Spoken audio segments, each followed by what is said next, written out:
말씀을 함께 나눠봅니다. 우리 출애굽기 22장입니다. 출애굽기 22장 20절부터 27절까지 말씀.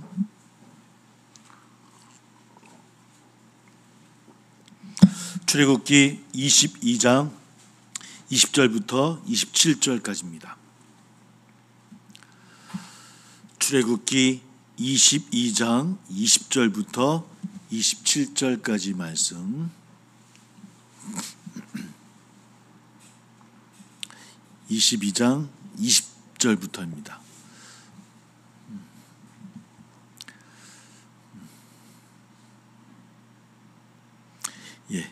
우리 같이 함께 봉독합니다. 시작.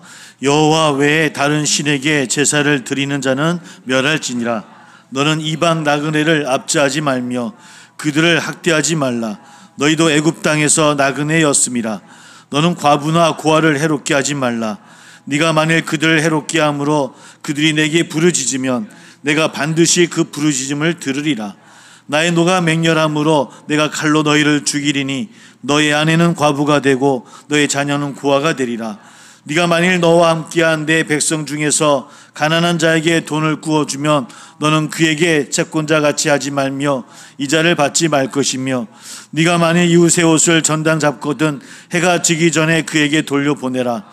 그것이 유일한 옷이라. 그것이 그의 알몸을 가릴 옷인즉 그가 무엇을 입고 자겠느냐. 그가 내게 부르짖으면 내가 들으리니 나는 자비로운 자임이니라. 아멘. 오늘 기도의 모임입니다. 또 말씀은 또 수요예배 함께 나눈 출애굽기 말씀을 계속해서 함께 말씀을 나눠보려고 합니다. 오늘 20장 20절부터 말씀을 나눴지만 우리 20장 22절부터 23절 33절까지는 우리가 알고 있는 언약 법전의 내용이 담긴 내용입니다. 언약 법전은 쉽게 얘기하면 20장 1절부터 17절까지가 십계명을 다룬 이야기이고 바로 22절부터 23장까지는 바로 이 십계명을 52개의 항목으로 나누어서 확대해서 설명하는 부분, 보통 언약서라고 이야기하기도 하고 언약 법전이라고 이야기를 하기로 합니다. 우리 지난주에 한번 읽었던 말씀 다시 한번 봤으면 좋겠습니다. 19장 5절 6절 말씀입니다. 19장 5절 6절 말씀. 출애굽기 19장 5절 6절 말씀 같이 한번 읽어보도록 합니다. 19장 5절 6절 말씀 같이 시작. 세계가 다 내게 속하였나니 너희가 내 말을 잘 듣고 내 언약을 지키면 너희는 모든 민족 중에서 내 소유가 되겠고 너희가 내게 대하여 제사장 나라가 되며 거룩한 백성이 되리라. 너는 이 말을 이스라엘 자손에게 전할지니라. 시내산 언약이라고 말씀드렸고 어쩌면 성경 전체를 아우러서 가장 하나님의 언약이 내용이 담겨져 있는 포인트가 담겨져 있는 내용이라고 말씀을 드렸고요. 18장 3절 5절입니다. 19장 7절 8절 말씀. 19장 7절 8절 같이 계속 읽어봅니다. 시작. 모세가 내려와서 백성의 장로들을 불러 여호와께서 자기에게 명령하신 그 모든 말씀을 그들 앞에 진술하니 백성이 일제히 응답하여 이르되 여호와께서 명령하신 대로 우리가 다 행하리이다. 모세가 백성의 말을 여호와께 전하매. 하나님의 언약에 대한 약속에 대해서 이스라엘 백성들은 답입니다. 그 시내산 언약은 내 말을 잘 듣고 내 언약을 잘 지키면 내 보물이 되고 내 소유가 되어지고 내 재산이 되어지고 내 거룩한 백성이 될 것이라는 말씀입니다. 여기 내 말과 내 언약은 율법을 뜻할 것이고요. 그 말씀에 바로 이스라엘 백성들이 답을 하고 있습니다. 뭐라고 이야기했습니까? 그 모든 말씀을 그들 앞에 진술하니 뭐라고요? 명령하신 대로 우리가 다 행하리이다. 쉽게 얘기해서 이제 계약이 성립되어진 겁니다. 하나님과 이스라엘 백성 가운데 언약이 시작되어진 말씀이 19장의 말씀이고요. 그 말씀을 통해서 언약 법전의 이야기, 십계명과 언약서를 설명하는 내용이 20장에서 22장에서 23장까지의 말씀의 내용이 되어집니다. 그렇다 한다면 하나님께서 왜 이스라엘 백성에게 율법을 주셨을까요? 주신 이유가 있지 않겠습니까? 그죠? 그냥 버려둬도 괜찮을 터인데 왜 이스라엘 백성들을 선택해서 그들에게 율법을 주었을까? 우리 한번 레위기를 한번 찾아보도록 합니다. 레위기 좀 뒤로 와서 레위기 18장입니다. 18장 3절부터 5절까지 말씀입니다. 레위기 18장 3절부터 5절까지 174쪽입니다. 레위기 18장 3절부터 5절까지 3절부터 5절까지 같이 함께 봉독합니다. 시작. 너희는 너희가 거주하던 애굽 땅의 풍속을 따르지 말며 내가 너희를 인도할 가나안 땅의 풍속과 규례도 행하지 말고 너희는 내 법도를 따르며 내 규례를 지켜 그대로 행하라. 나는 너희 하나님 여호와이니라. 너희는 내 규례로 법도를 지키라. 사람이 이를 행하면 그로 말미암아 살리라. 나는 여호와이니라. 예. 거주하던 애굽 땅의 풍속을 따르지 말라 이야기를 합니다. 그리고 가나안 풍속과 규례도 행하지 말라라고 이야기합니다. 내가 가르치는 누가 하나님께서 명하시는 그 말씀을 따라 행하라. 그러면 어떻게 되어지겠다라고요? 살리라는 겁니다. 산다는 겁니다. 왜 하나님의 말씀이 살리는 말씀이 되겠습니까? 애굽 땅에서의 그 법을 신을 따르든지 그 법을 따르든지 가나안 땅에 그 법을 따르게 되어지면 죽는다는 겁니다. 왜? 그들은 노예 상태에 있었고 죽이는 법이기 때문입니다. 그러나 내 법, 하나님의 법이는 살리는 법이시고 공동의 법이기 때문에 살 수 있다는 이야기죠. 애굽에 있었지만 그들이 애굽 법을 따라 살았지만 그러나 그것이 살았지만 죽은 자 같은 삶이었다라고 하는 겁니다. 내 법을 따라야 살리라. 그 살리기 위해서 주신 것이 바로 율법이라고 하는 것이죠. 창세기 18장 18절에 또 두 번째 그 이유가 나옵니다. 또 한번 성경을 또 찾아봤으면 좋겠습니다. 창세기 18장 18절의 말씀.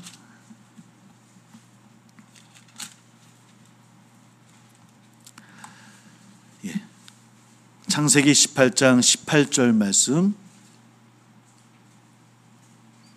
같이 한번 봉독합니다. 같이 시작. 아브라함은 강대한 나라가 되고 천하 만민은 그로 말미암아 복을 받게 될 것이 아니냐. 좀 풀어서 이야기한 거지만 이 말씀은 하나님께서 아브라함에 주셨던 약속, 창세기 12장 1절부터 3절에 주셨던 복의 근원이 될 것이다라는 그 말씀에 반복되어지는 그런 말씀입니다. 근데 그것이 왜 어떻게 복음이 될 것이냐는 거죠. 복의 근원이 되어지고 또 뭐라고 이야기합니까? 천하 만민의 복의 근원이 되어지는 것이 왜 복이 되어질 것인가? 우리 19절의 말씀입니다. 창세기 18장 19절 그 다음 절 한번 같이 읽어볼게요. 시작. 내가 그로 그 자식과 권속에게 명하여 여호와의 도를 지켜 의와 공도를 행하게 하려고 그를 택하였나니 이는 나 여호와가 아브라함에게 대하여 말한 일을 이루려 함이니라. 여호와의 도를 지켜서 의와 공도를 행하게 하려고 이것이 아브라함을 통해서 이루게 하시려고 했던 하나님의 뜻이라는 겁니다. 여기 의와 공도는 공평과 정의입니다.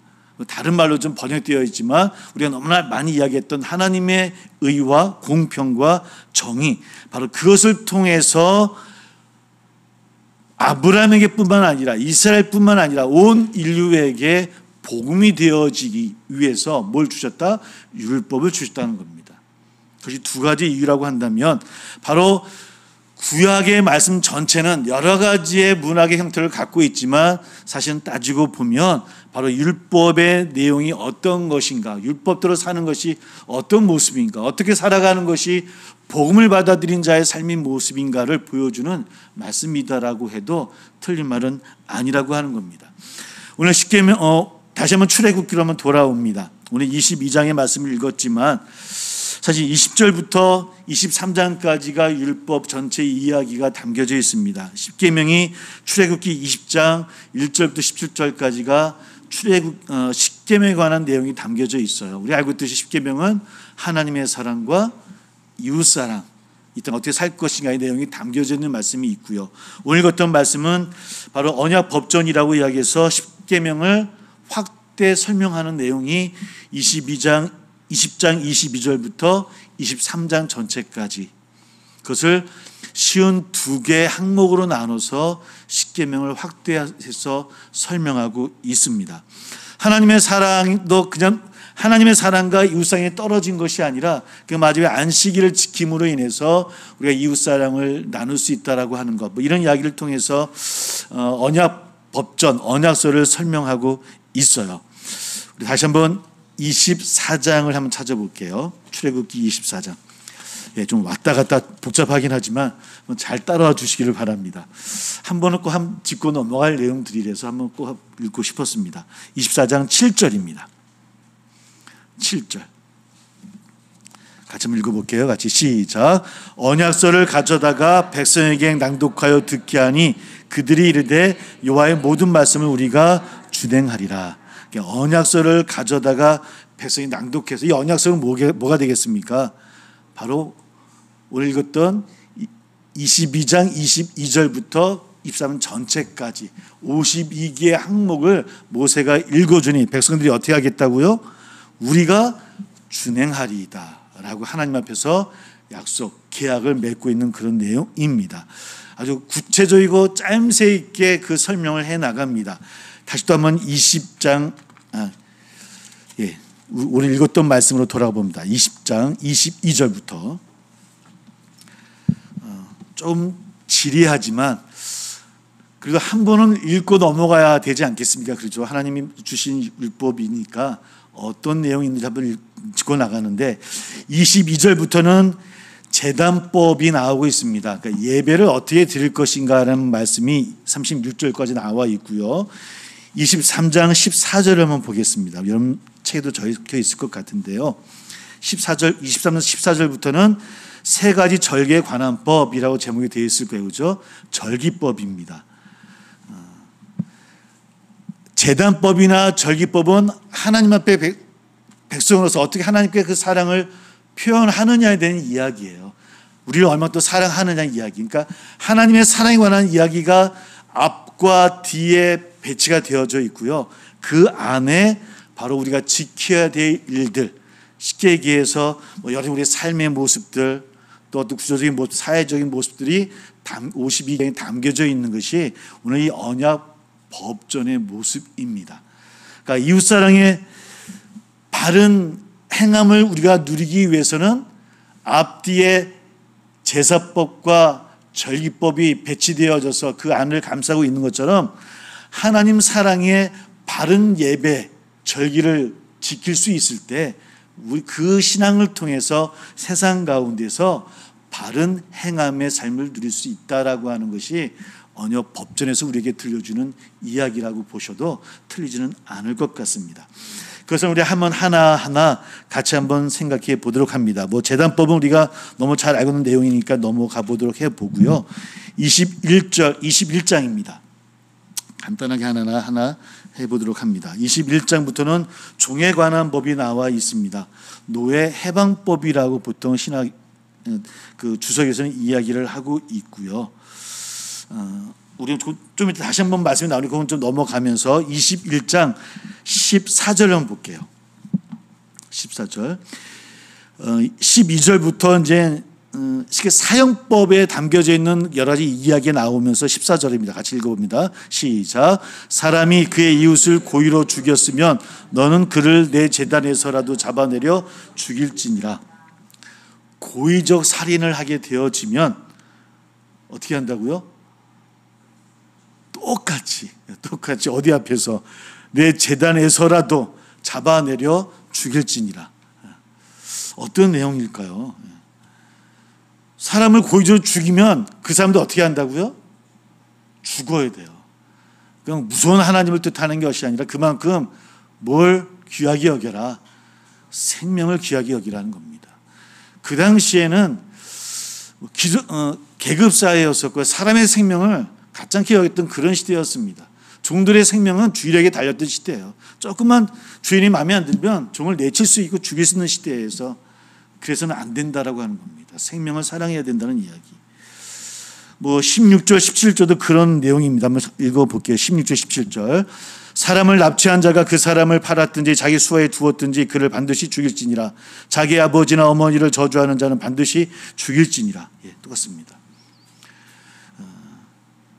부모 폭행이나 부모를 폭행하거나 저주해서도 안 될 것이고, 이것은 꼭 부모뿐만 아니라 어른을 향하는 공경심에 대한 이야기 남겨져 있겠죠. 16절 같은 경우는 인신매매에 관한 이야기가 나오고 있고요. 당연히 계급사이다 보니까 인신매매가 행배하게 높였던 그런 시대였었고요. 13절을 한번 읽어보겠습니다. 13절 같이 시작. 만일 사람이 고의적으로 한 것이 아니라 하나님이 사람을 그의 손에 넘긴 것이면 내가 그를 위해 한 곳을 정하리니 그 사람이 그리로 도망할 것이라. 그러나 실수로 행하는 살인은 어떻게 되어진다? 도피처를 마련해 준다는 겁니다. 그러니까 사람의 생명을, 사형법임에도 불구하고 그저 사람을 사용하기 위한 방법이 아니라 생명을 중요시 여기기 위한 방법이라고 하는 것. 17절부터 이제 20절부터는 우리 상해 보상법이 중요한 몇 가지만 이야기 나눠봅니다. 20절 한번 읽어볼게요. 같이 시작. 사람이 매로 그 남종이나 여종을 쳐서 당장에 죽으면 반드시 형벌을 받으려니와. 마찬가지 이것은 일반 사람뿐만 아니라 종이라 할지라도 생명을 존중히 여겨야 된다라고 하는 것. 또 23절 25절입니다. 같이 읽어봅니다. 그러나 다른 애가 있으면 갑대 생명은 생명으로, 눈은 눈으로, 이는 이로, 손은 손으로, 발은 발로, 된 것은 된 것으로, 상하게 한 것은 상함으로, 때린 것은 때림으로 갚을지니라. 독특한 율법서 가운데 독특한 법입니다. 동해 보복법이라고 얘기를 해요. 동해는 같은 행동으로 똑같이 갚는다는 겁니다. 바로 그런 내용이 담겨져 있습니다. 된 것은 어떻게 한다고요?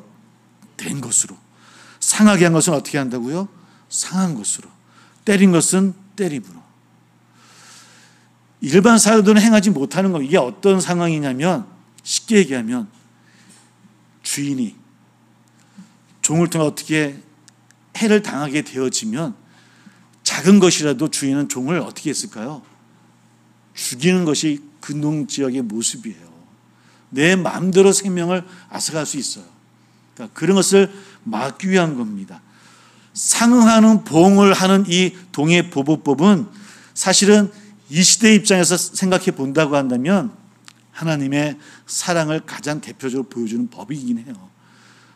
그가 종이라 할지라도 그 생명을 존중히 여기는 그런 그 법을 만든다고 하는 것이 이 시대에 사실은 받아들이기 힘든 법임에도 불구하고 하나님은 말씀하고 있다라고 하는 것이고, 달리 이야기하면 지금 우리 시대에도 지금은 이런 법은 없지만, 이런 보복법은 없지만 우리에게도 생명의 귀함을 다시 한번 생각하게 하는 그런 법이 아닌가 하는 생각을 해보게 되어집니다.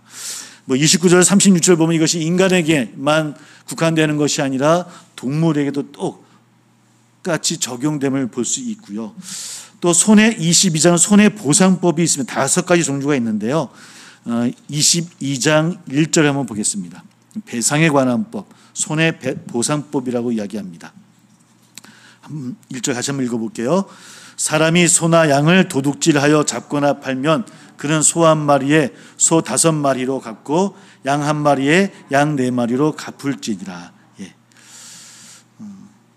더 많은 것으로 갚아야 되는, 손해를 입혔을 때는 더 많은 것으로 갚아야 되는 모습이고요. 5절을 한번 읽어보겠습니다. 같이 시작. 사람이 밭에서나 포도원에서 짐승을 먹이다가 자기의 짐승을 놓아 남의 밭에서 먹게 하면 자기 밭에 가장 좋은 것과 자기 포도원에 가장 좋은 것으로 배상할지니라.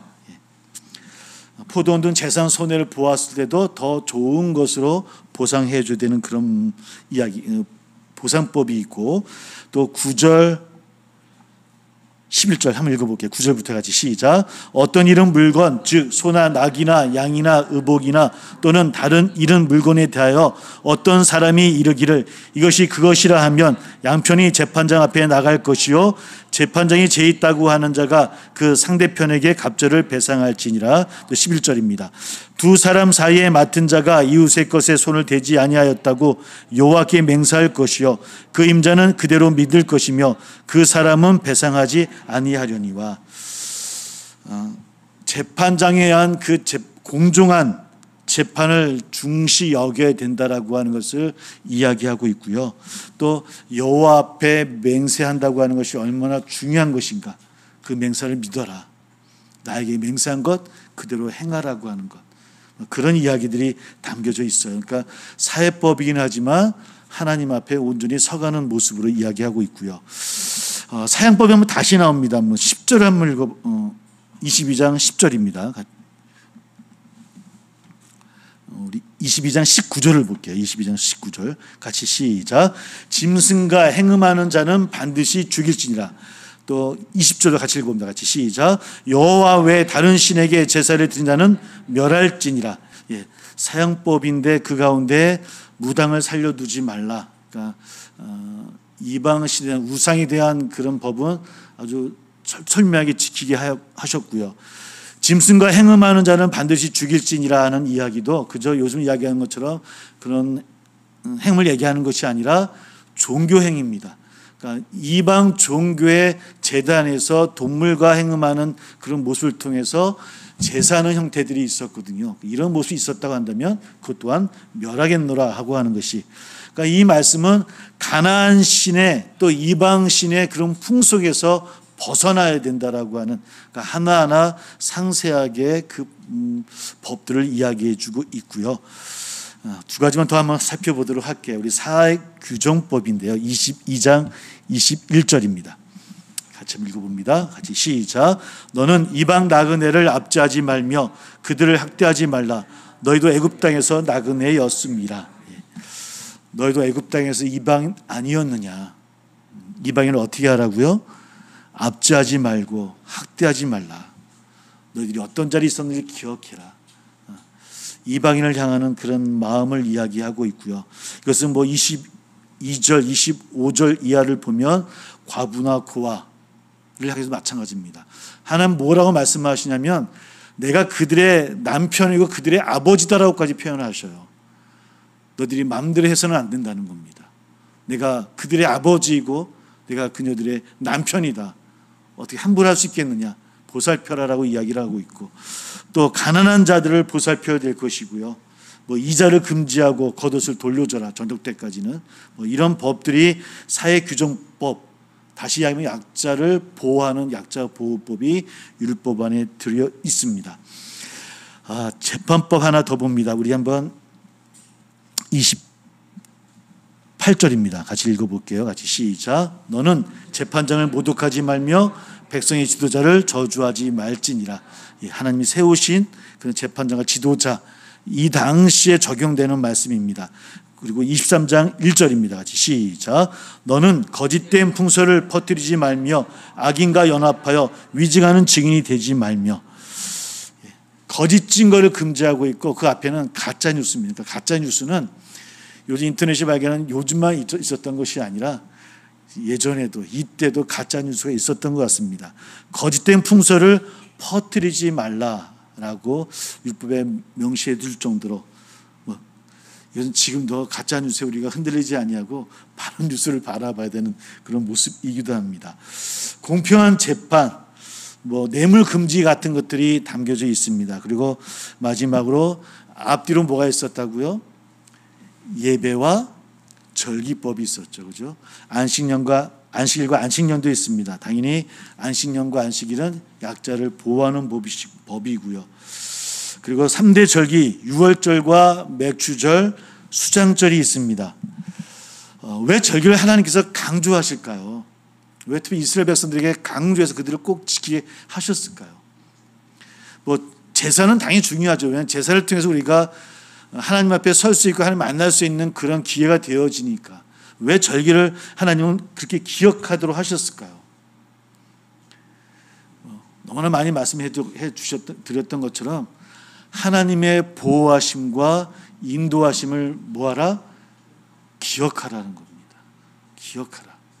너희를 인도해낸 자가 하나님이고 보호해 주셨던 분도 하나님이시다라고 하는 것을 잊지 말라라고 하는 겁니다. 절기는 예배와 감사와 또 다짐과 또 전수 이런 것을 이행하는데, 절기의 맨 마지막은 화목제로 마무리를 합니다. 화목제는 뭡니까? 요즘 말로 이야기하면 잔치입니다. 하나님 앞에 절기를 지키지만 그 마지막은 그 모든 것을 함께 이웃들과 나누는 것이고 가난한 자들과 나누는 겁니다. 절기는 그런 것이 되어져 있죠. 한국 기독교 교회의 절기가 대표적인 절기가 뭐가 있습니까? 부활절이 있고요. 또 맥주절이 있고요. 추수감사절이 있고 또 성탄절, 보통 이 4대 절기를 가장 크게 지킵니다. 이 중엔 가장 지금 논란이 되는 절기가 뭐가 있겠습니까? 부활절과 추수감사절은 논란이 별로 없습니다. 뭐가요? 맥주절과 성탄절. 이쪽에서는 해야 된다, 안 된다. 이쪽에서는 태양신을 섬기는 것이다, 안 섬기는 것이다. 근데 정말 중요한 거는요, 절기를 진짜 절기다, 진짜 절기 아니다가 중요한 것이 아니라, 저도 이 말씀을 하면서 부끄러운 또 우리의 모습이기도 하지만, 화목제로 마무리되는 절기가 되어지는 것처럼 나눔과 베품으로 마무리되어지는 절기가 되어져야 된다는 겁니다. 부활절도 맥주절을 1년에 12번을 들어도 괜찮습니다. 성탄절 아니라 해도 12번 들어도 괜찮습니다. 문제는 그 절기가 어떻게 되어져야 된다고요? 화목제로 마무리가 되어져야 돼요. 우리가 함께 나누고 함께 보살피고 또 가난한 자를 바라보고 우리가 함께 또 나누었던 것들을 또 이웃들과 나눌 수 있는 절기가 되어질 수 있을 때, 그것이 하나님 정말 기뻐하는 절기가 되어져야 된다고 하는 겁니다. 우리 새한교회 처음에 시작되어질 때 우리도 그 절기 어떻게 지킬 것인가, 정관을 보면 적혀 있습니다. 한번 보십시오. 절기는 어떻게 사용한다고요? 이웃과 또 어려움과 여러 가지 절기를 사용하자라고 정관에 나와 있어요. 지금 사실 그렇게 못하고 있어서 하나님께 부끄럽고 저희들이 모습이 그래요. 소망을 갖습니다. 하나하나 우리의 절기들이 나눔의 절기가 되어지기를 소망합니다. 우리들의 신앙이 나눔의 신앙이 되어지기를 소망합니다. 하나님의 보호하심과 인도하심을 기억하는 우리 신앙이 되어져야 되는데, 그 마무리는 나눔에 있다는 겁니다. 그 하나님의 사랑을 이웃에 전하는 겁니다. 나누는 겁니다. 십계명의 포인트가 바로 거기 있습니다. 하나님을 사랑하고 이방신을 우상을 섬기면 안 됩니다. 안식일을 지켜야 됩니다. 그러나 안식일을 지킴으로 하나님의 사랑을 우리가 고백하고 확증되어질 때 이웃과의 사랑을 나눌 수 있는 거예요. 절기가 바로 그런 것이라고 하는 겁니다. 오늘 23장 결론적으로 읽지는 않겠지만 말씀을 읽어보면 이런 하나님의 약속과 명령을 꼭 지키라고 이야기하면서 뭐라 이야기하면, 이 언약, 즉 약속과 명령을 지키지 아니하면 이스라엘 백성들에게 주어지는 말씀입니다. 너희에게 심판과 저주가 있을지어다. 이것이 하나님께서 주신 말씀이에요. 잠시 오후 예배 때 말씀 나눴지만, 종말의 삶을 사는 그리스도인은 심판과 또 멸망을 기억하며 사는 삶이라고 이 말씀을 드렸던 것처럼, 우리가 율법을 알고 있고 율법이 유대인들에게만 주어지는 율법이 아니라 오늘 우리에게 똑같이 주어지는 말씀입니다. 우리 또한 그 명령과 그 약속을 늘 기억하고 늘 우리를 보호해 주시고 또 인도해 주시는 하나님 앞에 우리가 늘 예배함으로 나아가고, 예배함으로 나아가는 우리의 신앙이 나의 기쁨과 나의 만족으로 끝나는 것이 아니라 우리가 새앙이란 이름처럼 예수님의 빛을 세상으로 흘러보낼 수 있는 우리 사랑하는 저나 우리 모두 다 되어지시기를 주의 이름으로 축복합니다. 기도하겠습니다.